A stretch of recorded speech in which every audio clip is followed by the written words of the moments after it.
Okay, and last we have the Choropleth plot. And now this is a mouthful, it's hard to say.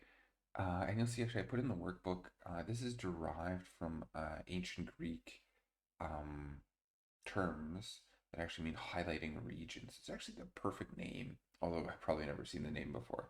It actually fits really well. We're going to highlight regions in this. Because we're using Plotly Express, it's the free version. You're a little bit limited in the amount of coloring that you can do and playing around with this you can do, but it is really helpful um, when you want to display kind of geographical regions and highlight different regions in them. Here we're highlighting life expectancy. It's good. It's a little bit more selective and exact when you need this certain plot. But when you do need it, there's not really another alternative. Building your own version of this would just be very, very time consuming.